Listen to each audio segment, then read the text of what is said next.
my name is Caroline Krohn.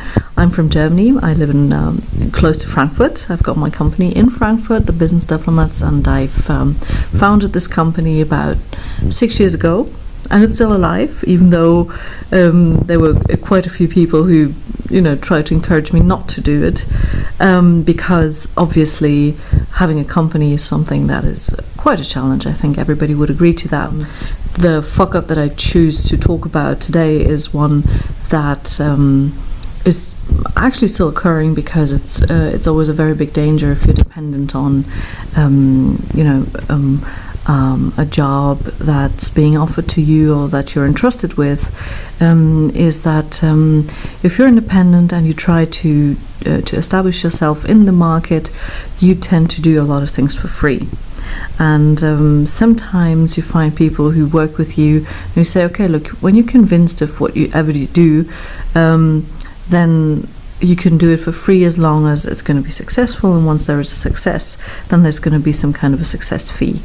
And that was a bit of a problem to believe that, right? And this is like you work and work and work and work, and you work towards the success of something where you're not the only one who's actually influencing if a success is happening.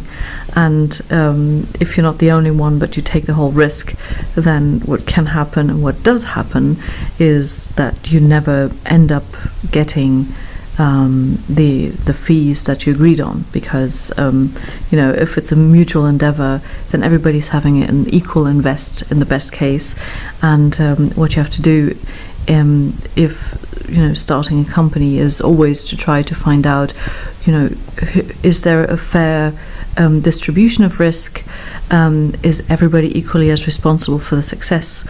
And don't fall for people who tell you, look, you're going to get a lot more money if you just wait for the success to happen.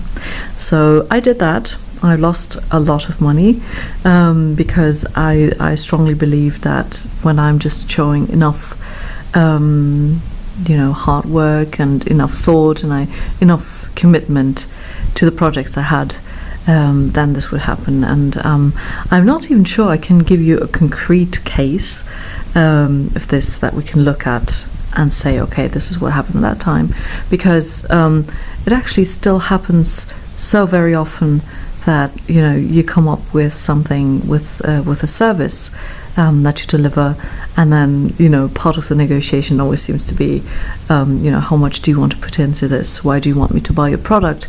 So if you're so sure that it's successful, then it shouldn't be a problem, and yet it is a problem, because you put in work, and in some parts, of course, if you're a consultant and you work in strategy, for instance, then of course you have to look at the success, right? You're not an employee, and you have to look to the problem from an entrepreneurial point of view, which is always a success-based point of view. But you're never the only one who has to carry the risk, and that's something I learned, and that's something I'm still improving in.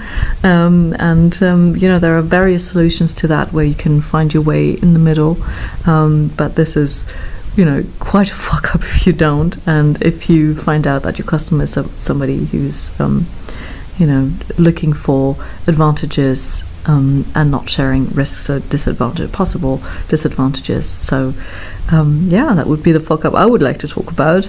Perhaps we can increase the discussion. This is just maybe an impulse, and I'm happy to answer questions. I'm happy to open the discussion, and I hope that people who believe they're the only ones who are perhaps stupid enough to fall for this kind of deal, you're not alone in this. And in some ways it's a hard thing every time to actually say, okay, let's meet in the middle, let's be fair to each other, there's work that's being done, and there might be success and there might be a success fee, but for some minimum, then have your customer pay for single parts of your consultancy and of your work for the customer.